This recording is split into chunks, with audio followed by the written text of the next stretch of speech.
Morning বন্ধুরা, সবাই কেমন আছো?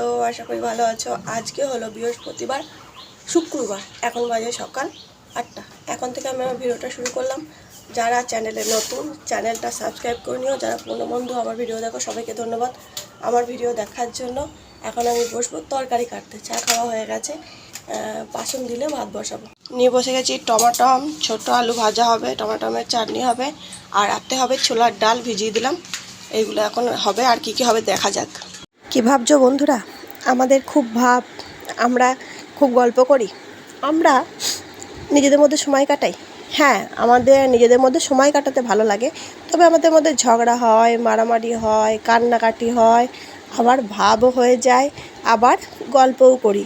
আমি মানে এমন একটা মেয়ে না, সারাদিন নিজেকে নিয়ে, সবাইকে নিয়ে আনন্দে থাকতে, সবার সঙ্গে মেতে থাকতে, হুড়িয়ে থাকতে ভালোবাসি। এমন একটা সময় ছিল যখন আমি শুধু হুড়ুহুড়ি করতাম, হাসতাম, নেচে মানে সারাদিন ঘুরে ঘুরে বেড়াতাম। আমি গ্রামের মেয়ে, সারাদিন ঘুম থেকে উঠে থেকে কুল গাছ, বেল গাছ, তাল গাছ এসবে ঘুরে বেড়াতাম। বন্ধু বান্ধব সবাইকে নিয়ে থাকতে ভালোবাসতাম। যখন আমার বয়স ঠিক 15-16 হলো, তখন আমি বন্ধুদের ভীষণ ভালোবাসতাম, মানে বন্ধুরা আমার প্রাণ। কিন্তু বন্ধুদের থেকে আমি একটা জিনিস শিখলাম, যে বেশি বন্ধুত্ব ভালো নয়। বন্ধুরা কখনো বন্ধুর ভালো চায় না, বন্ধুরা সবসময় চায় বন্ধুর ক্ষতি। কেউ মানে একজন ভালো থাকছে, কেউ একজন খারাপ থাকছে, সেটা মেনে নিতে পারে না। তো তখন বোঝার মতন বুদ্ধি আমার ছিল না, তখন আমি কিন্তু অন্ধের মতন বিশ্বাস করতাম। বিয়ের পর যখন আস্তে আস্তে ঠেকতে শিখলাম, তখন আমি বুঝলাম যে বেশি বন্ধুত্ব ভালো নয়। সেই আরও দিন গেছে, আরও মানুষের সঙ্গে মিশেছি, তাদেরকে খাইয়েছি, সবার সঙ্গে আনন্দ করেছি, হুড়ুহুড়ি করেছি। দিন শেষে দেখলাম সবাই আমার পেছনে আমার নিন্দে করে, আমার পেছনে বাঁশ দেওয়ার লোকের অভাব নেই। তখন আমি নিজেকে আস্তে আস্তে গুটিয়ে নিলাম। আমি আমার ছেলে, আমার শাশুড়ি, আমার বর আর আমার মা বাবা, এই হলো আমার ছোট পৃথিবী। এই নিয়েই আমি ভালো আছি। আগে সবার সঙ্গে ফোন করতাম, গল্প করতাম, আড্ডা দিতাম, সবারই বিষয়ে ঢুকতাম। পরে দেখলাম এগুলো ঠিক নয়। ফোনে যখন কথা বলি, মানুষের সঙ্গে একরকম কথা বলি, মানুষ যখন অন্যের সঙ্গে আমার কথাগুলো আলোচনা করে, তখন অন্য রকম করে বলে। তো সেই জন্য আমি নিজেকে আস্তে আস্তে গুটিয়ে নিলাম। আর এখন শুধু আমি আর আমার বর, আমার ছেলে আর আমার শাশুড়ি আর আমার মা বাবা, আমার পৃথিবী জুড়ে শুধু এইটুকুই। তো এখন আমি ভালো আছি। মানুষের সঙ্গে বেশি মেশা ভালো নয়, বেশি আনন্দ শেয়ার করাও ভালো নয়, দুঃখ শেয়ার করাও ভালো নয়। তোমারটা তোমার মধ্যেই রাখতে হবে। সময় পাল্টেছে, দিনকাল পাল্টেছে, মানুষের ভালোও দেখতে পারে না, খারাপ হলে সেটাকে নিয়ে আবার আলোচনা করে। সেই জন্য নিজের বিষয় নিজেকেই। তোমার আনন্দে কারুর আনন্দ হবে না, তোমার আনন্দে কারুর দীর্ঘশ্বাস পড়বে, কারুর হিংসা হবে, তোমার দুঃখে কারুর কষ্ট হবে না, তোমার দুঃখে কেউ কাঁদবেও না, তোমার দুঃখে লোকের মজা নেবে, সেইটা নিয়ে আলোচনা করবে, নুন ছিটাবে।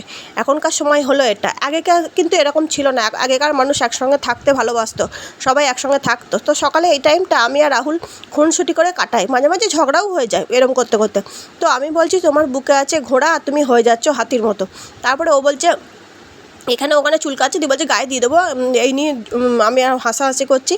তো এই কথা বলতে ওই কথা বলতে বলতে কখন যে দুজনের মধ্যে আবার ঝগড়া লেগে যায়, কোনো ঠিক থাকে না। তো ভালো কথাও হয়, আবার ভালো কথা বলতে বলতে খারাপ কথাও হয়ে যায়। আবার ও ফোনে কী দেখছে, কোনো হাসির জিনিস থাকলে সেটা দেখায়, কোনো মজার জিনিস থাকলে সেটা দেখায়, কেউ ওর চেনা পরিচিত কেউ কিছু পোস্ট করেছে সেটা দেখায়। তো অনেক কিছুই করে এই মানুষটা। এখন যেমন, তখন আগে কিন্তু এরকম ছিল না। যখন আমাদের বিয়ে হয়, আমাদের কিন্তু লাভ ম্যারেজ, এই মানুষটা কিন্তু অন্য রকম ছিল। এই মানুষটাও কিন্তু মানুষের থেকে আঘাত পেয়ে ঠেকে আজকে পাল্টে গেছে। আমিও তাই ঠেকে শিখেছি, ও তাই ঠেকে শিখেছে। আমাদের জীবনটা না এরকম ছিল না, অন্য রকম ছিল। আমরা নিজেদেরকে গুটিয়ে নিয়েছি, মানুষকে চিনতে শিখেছি, ও চিনতে শিখেছে। আগে সবাইকে বিশ্বাস করতো, ভাবতো সবাই আমার ভালো চায়, সবাই আমার কাছের। কিন্তু পরে বুঝলো যে ভালো কেউ চায় না। আর একটা দেখো, ও দাড়ি পেকে গেছে, সেইটা ধরে আমি টান দিচ্ছি, বলছি যে তোমার দাড়ি পেকে গেছে। ও বলছে আমার দাড়ি চুল সব পেকে যাক, যত বয়স হবে তত লোকে ভাববে আমি বয়স হয়ে গেছে, তত আমার বেশি কাজ হবে। আমার যদি সব চুল পেকে যায় তাহলে ভালো হয়। আমার চুলটা পেকে যায় তো মাঝে মাঝে, সেই জন্য আমাকে বলছে আমার যদি চুল পেকে যেত আমি করতাম না, কালার করতাম না। আর রাহুলের ফোনে কি গান বাজছে, সেটা দিয়ে আমি নাচছি, বোঝো। আর আমার চুলটা কাটবো, কবে কাটবো দেখি, কাটবো। নিজেকে সবসময় টিপটপ ফিটফাট রাখতে হবে। তো আগে আমার বড় চুল ছিল, তোমরা প্রথমে যারা ভিডিও দেখেছো তারা দেখেছো। এখন আমার চুল ছোট করে নিয়েছি। একরকম থাকতে নেই, সারা জীবন একই রকম থাকতে হবে, বড় চুলই রাখতে হবে, খোপাই বাঁধতে হবে, এরকম কোনো মানে নেই। নিজেকে চেঞ্জ করতে হয়। বয়স, এখন আমার বয়স বেড়ে গেছে, 30-এ গণ্ডি যখন পার হয়ে যায় না মানুষকে, তখন নিজেকে চেঞ্জ করে নিতে হয়, নিজেকে আরও টিপটপ রাখতে হয়। কারণ বয়স তো আজ বাড়বেই সংখ্যা মাত্র, কিন্তু নিজেকে ভালো থাকতে হবে।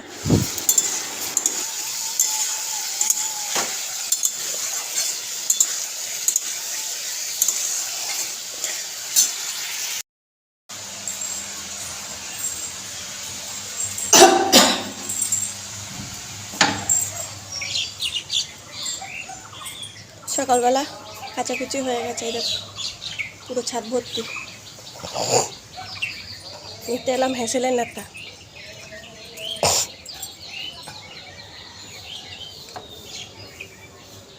ফুল ফুটেছে দেখবে, এই দেখো সুন্দর দেখে দুটো জবা ফুটেছে, সাদা নয়নতারা ফুটেছে, আর ওখানে টাইম ক্লক ফুটেছে, তারা দেখায়।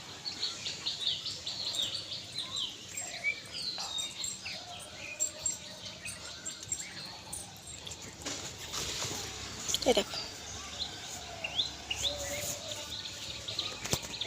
এ দেখো একটা নীলকণ্ঠ ফুটেছে, একটা হলুদ ফুল ফুটেছে, এখানে একটা নীলকণ্ঠ ফুটেছে।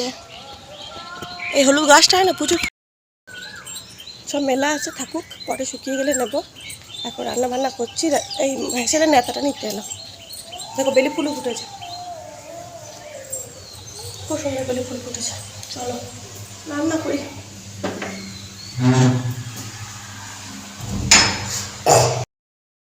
সকাল সকাল রান্না হচ্ছে, ভাতটা একটু ফুটিয়ে রেখেছি, আর এদিকে দেখো ডাল চাপিয়ে দিয়েছি, এদিকে হচ্ছে চাটনি। আজকে আমাদের নিরামিষ, কালকে আমাদের অমাবস্যার পুজো হবে, তাই জন্য আজকে আমাদের নিরামিষ, তাই চাটনি চাপিয়ে দিয়েছি। আর আলু আলু ভাজা হয়েছে রাহুলের জন্য, আর গোটা গোটা সেই খোলা শুদ্ধ আলু ভাজা হয়েছে, আমরা মুড়ি খাবো বলে। তারপরে একটু সোয়াবিন আলুর তরকারি হবে, মা খাবে, আমি খাবো, আর দই আনবে, দই দিয়ে ভাত খাওয়া হবে।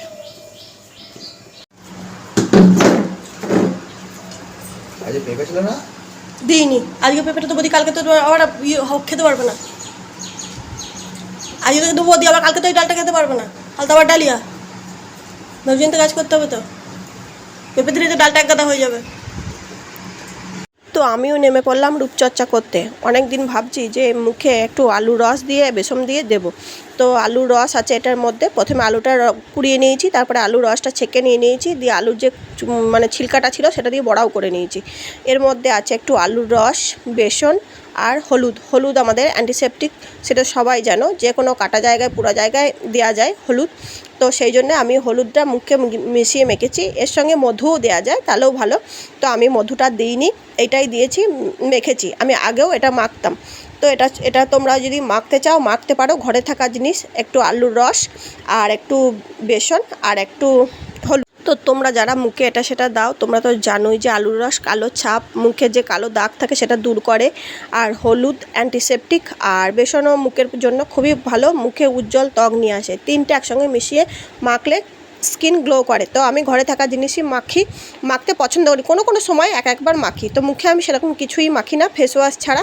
তো এটা শখ হয়েছে আজকে, তাই মেখেছি। কদিন মাখতে পারবো সেটাও জানি না, মনে থাকবে কিনা সেটাও জানি না। নিজের জন্য মানে অনেক কিছু করতে ইচ্ছা করে, কিন্তু করতে ভালো লাগে না। রাতে শোয়ার পর ভাবি মুখটা ফেস ওয়াশ দেবো, ক্রিম দেবো, ভুলেই যাই, মনে থাকে না।